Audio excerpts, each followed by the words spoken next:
Capítulo 645, Todos são um, Parte 1. O lado bom é que agora sabemos quem vale a pena proteger e quem é apenas um peso morto, Soros disse, fazendo Lith se preocupar com sua condição mental. Ela estava perfeitamente bem, só que quanto mais perto chegava de seu corpo humano, mais protetora com Lith ela se tornava. Solos ainda valorizava todas as vidas, mas ela estava disposta a fazer sacrifícios para preservar sua própria felicidade. Para ela, um bando de idiotas suicidas não valia o risco de uma vida inteira de solidão. Muitos dos professores engoliram em seco, pensando que haviam acabado de assinar sua própria sentença de morte. Gaku, em vez disso, não estava preocupado. Baryon era apenas um homem que coincidentemente estava no comando. Havia muitos outros no exército que compartilhariam sua visão e a ajudariam a proteger seu status. É inútil se preocupar com uma pequena falha. Os burocratas só se preocupam com os resultados. Se eu trouxer algo valioso, esse erro será considerado um incidente insignificante. Ele pensou. A equipe de expedição começou a examinar a matriz nos mínimos detalhes, verificando tudo 2 vezes. Kila ficou muito incomodada com a espera prolongada. Ela estava ansiosa para ver o que havia do outro lado da parede. Eles levaram meio-dia para concluir seu estudo e outra metade para se certificar de que seu feitiço destruiria a formação da maneira mais segura possível. Na manhã do segundo dia após a epifânia de Quilla, o feitiço foi finalmente lançado. Exatamente como o professor Nechal previra, ao adulterar a 6ª matriz oculta formada pela sobreposição das outras 5, sua estrutura perfeitamente equilibrada entrou em colapso. 2 matrizes foram destruídas, enquanto as outras 3 se tornaram puramente ornamentais. A porta foi destrancada, girando nas dobradiças como se tivesse sido devidamente preservada durante todo aquele tempo. Musgo e sujeira caíram de suas fendas, levantando muito pó. A merda. Foi a opinião coletiva da expedição no momento em que puderam ver o que os esperava. Kula não era uma cidade, uma vila, nem um abrigo. Era formado por longos edifícios retangulares que pareciam todos iguais. Eles foram construídos com algum material azul pálido desconhecido que não era nem rocha nem metal. Ele emitia uma luminescência brilhante que tornava toda a área ao redor dos edifícios tão clara quanto o dia. As estradas que ligam os edifícios foram cobertas por uma camada de poeira com vários centímetros de espessura. Provou como nenhuma criatura, viva ou não, os havia caminhado durante as últimas décadas. Cada instalação tinha apenas um acesso, consistindo em largas portas duplas de metal e sem janelas. Cada porta foi selada por uma matriz amarela visível a olho nu.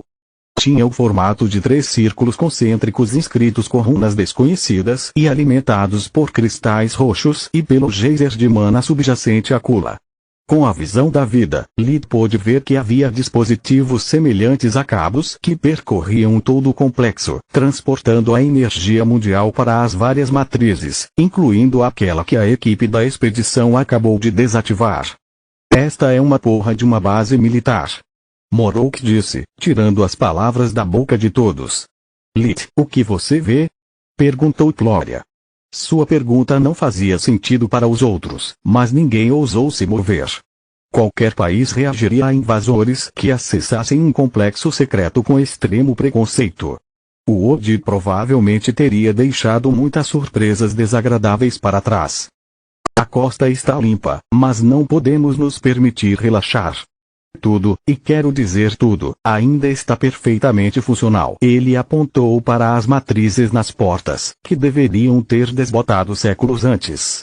Lith começou a entoar palavras sem sentido enquanto preparava seus feitiços, rapidamente seguido pelos soldados de Morok e Gloria. Assim que terminou seus preparativos, deu um passo à frente.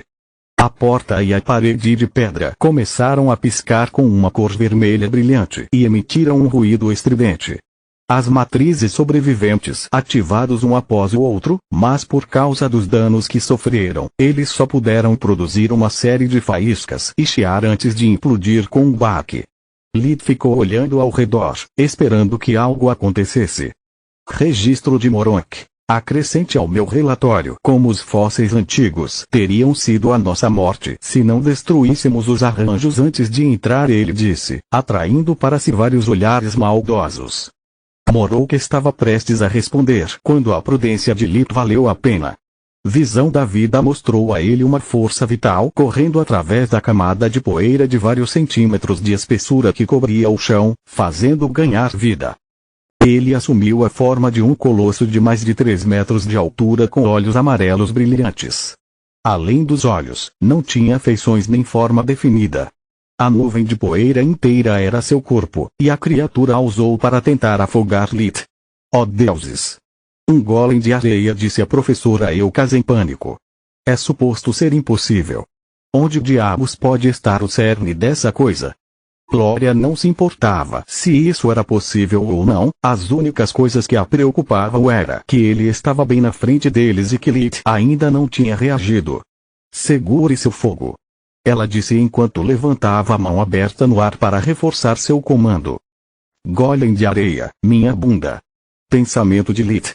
Golems não têm força vital, enquanto esta coisa está viva. A resposta óbvia seria queimá-lo, mas se fosse eu, teria enchido o ar com algo volátil. Mesmo a farinha bem dispersa é altamente inflamável e se essa coisa for o que eu penso, a explosão resultante pode me matar. Lita estava certo sobre quase tudo. A criatura à sua frente estava viva e inflamável, mas não era uma explosão que a ameaça real representava. Era uma criatura parecida com um fungo que ele estava enfrentando e a poeira eram na verdade seus esporos.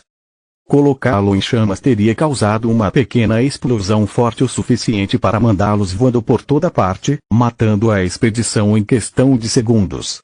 A criatura era capaz de mover cada esporo individualmente e os estava usando para inundar o sistema respiratório de Lit, tornando impossível para ele respirar ou lançar novos feitiços. Os esporos também eram capazes de se alimentar de seu hospedeiro e drenar seus fluidos para aumentar seu número. Sobreviver a tal ataque multifacetado era quase impossível. A menos, é claro, que alguém tivesse magia de fusão. A escuridão que percorre o corpo de Lit se alimenta dos esporos e os transforma em alimento, enquanto o revigoramento permite que ele estude seu padrão de ataque. Engenhoso, Lit disse ao liberar uma série de pulsos de magia negra que massacraram seus oponentes do tamanho de grãos. O fungo emitiu um ruído grave e prolongado que Lit interpretou como dor. A criatura recuperou todos os seus esporos, condensando-os para assumir uma forma física. Deuses, há tantas coisas que podemos aprender com o Zodi. Professor Gaku disse enquanto seguia o exemplo de Lit e liberava uma onda de energia das trevas. A criatura abriu seu corpo em resposta, deixando o feitiço passar inofensivamente pelo espaço vazio que havia criado. Lit gostaria de dar ao professor um pouco de sua mente, mas os olhos da criatura estavam chamando sua atenção. Não havia fúria, dor ou espírito de batalha neles. Lit conhecia aquele olhar, era como Caruitista o olhavam quando eram pequenos.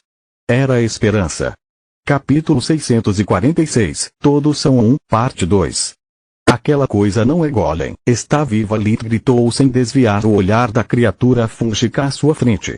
A visão da vida e o senso de mana continuaram examinando os arredores, tentando entender o comportamento estranho da criatura. Esperança? Que tipo de idiota olharia para seu inimigo jurado com esperança? Lit pensou como uma aura negra envolveu seu corpo, protegendo dos esporos mortais. Talvez você esteja olhando para a questão do ângulo errado. Porque uma criatura aparentemente imortal se daria ao trabalho de defender este lugar? Os Odin não existem mais, e se os fungos de Mogar são como os da Terra, matá-los é quase impossível. Especialmente se os esporos compartilharem uma mente coletiva. Um deles é o suficiente para regenerar a criatura inteira do zero. Solos apontou. Não deveria se importar. A menos que esteja vinculado a este lugar, é claro. Pensamento de Lit. Sua linha de pensamentos foi interrompida pela criatura usando magia da terra para fazer uma chuva de estalactites cair de cima. Lit não teve problemas em se esquivar deles, mas a criatura os agarrou e os usou como porretes. Os esporos se organizaram em gavinhas capazes de atacar livremente Lit de todas as direções.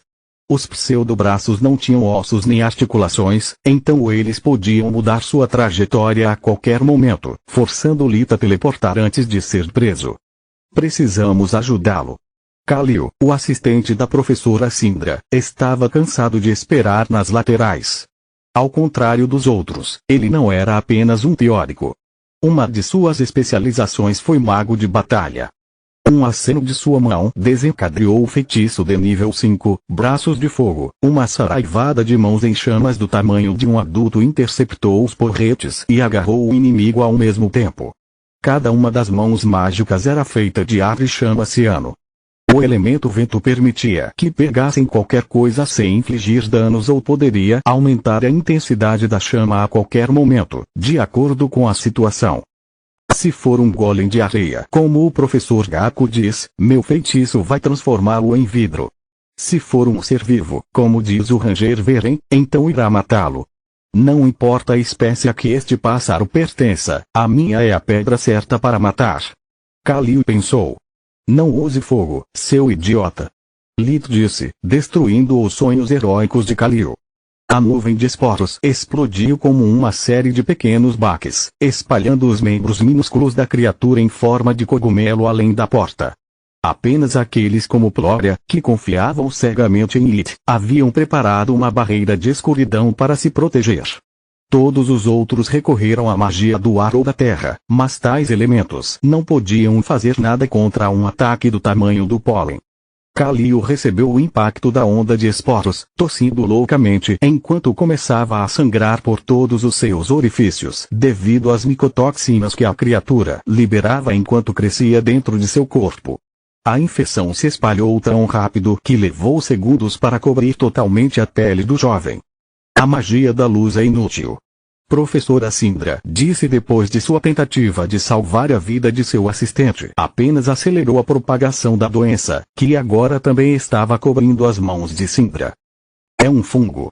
Lit gritou com seu último suspiro enquanto a criatura agora envolvia seu corpo com seu próprio, esmurrando sem parar com seus apêndices. Lit poderia matar os esporos próximos com magia negra, mas eles eram simplesmente dispensáveis. Todo o Kula estava coberto por eles, dando às criaturas uma massa quase infinita para atrair.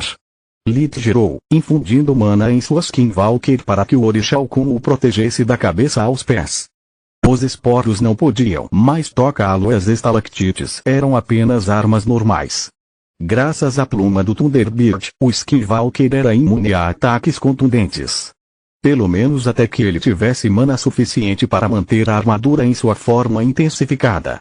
Alguma ideia? Lit perguntou enquanto procurava uma saída. Trabalhando nisso, Solos respondeu. Deve haver algo que força a criatura a ficar aqui. Agora que conheço a assinatura de energia da criatura, devo ser capaz de localizar seu núcleo à distância se me concentrar o suficiente. Mas se tiver um... Glória e Kila tinham sua própria batalha para lutar. Além de Morroke e Ondra, o resto da expedição estava morrendo. Kila só podia tratar uma pessoa de cada vez, enquanto Glória estava quebrando a cabeça para encontrar um feitiço que pudesse mudar o rumo da batalha. Pense, Lit. Pensar. Como você coage uma planta a fazer seu lance? Refém. Absurdo. Com uma mente coletiva, tudo e todos são um. Um anel de escravos. Ainda mais idiota. Como você coloca um anel em um monte de esporos? Eles só precisariam cortar o F, é isso. A mente coletiva é a chave. O Odi deve ter infectado parte dos esporos com algum tipo de agente escravo. Bastaria assumir o controle de toda a criatura devido à consciência que os esporos compartilham. Se eu estiver certo, os esporos escravos devem estar em algum lugar próximo. Um lugar onde estão protegidos contra danos aleatórios, mas têm recursos suficientes para sobreviver. Se fosse um recipiente lacrado, com o tempo eles teriam morrido de fome. Nele. Agora que ela tinha pelo menos uma ideia do que procurar, Solos poderia restringir seus parâmetros de pesquisa. Mesmo que sua intuição estivesse certa, Lit ainda não tinha encontrado uma maneira de escapar de sua situação difícil. A maioria dos feitiços que ele tinha em mãos não eram adequados contra tal criatura, e as chamas de origem eram agora uma opção ainda pior do que antes. Mesmo sendo místicos, eles ainda eram feitos de fogo e, para piorar as coisas, eles machucariam Lito junto com seu inimigo. Ele evitou usá-los porque uma explosão feita pelas chamas poderia ter destruído a expedição e Kula. Se sairmos vivos daqui, vou pedir um aumento. Moroku reclamou enquanto limpava outro professor dos esporos. Ele não era muito atencioso, mas sabia que assim que o fungo acabasse com os fósseis, ele seria o próximo alvo. Isso nunca vai funcionar. Killa deixou escapar em desespero. Com apenas 3 curandeiros e 14 pacientes, alguns já em estado crítico, lutar contra os esporos como se eles não fossem sencientes era uma batalha perdida. Ela parou de tratar a professora Pesta e começou a espalhar pulsos curtos e fracos de magia negra ao seu redor. Você está louco. Seu feitiço vai nos afetar também. Moroku disse. Não, ela é um gênio assim como você é um idiota. Yondra disse.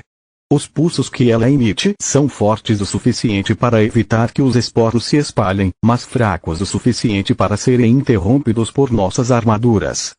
Ela está nos ganhando tempo, agindo como uma rede humana. Um gênio imprudente Yondra pensou enquanto tratava seu próximo paciente o mais rápido que podia. Você não pode improvisar feitiços, o que significa que ela está usando a primeira magia. Cobrir uma área tão grande enquanto mantém um controle tão preciso sobre os pulsos deve colocar uma carga enorme em seu corpo. Yondra estava certa. Ao contrário dos despertos, os magos falsos eram incapazes de estimular seus núcleos para produzir mais mana sem a ajuda de palavras mágicas e sinais manuais. Até mesmo produzir os efeitos de um feitiço de nível 1 com a primeira magia colocaria suas vidas em perigo. Nesse ínterim, Glória nunca se sentiu tão impotente. A espada e os feitiços que ela praticou com tanta força eram inúteis contra o fungo monstruoso, especialmente agora que segurava Lito dentro de suas garras. Continua no próximo vídeo.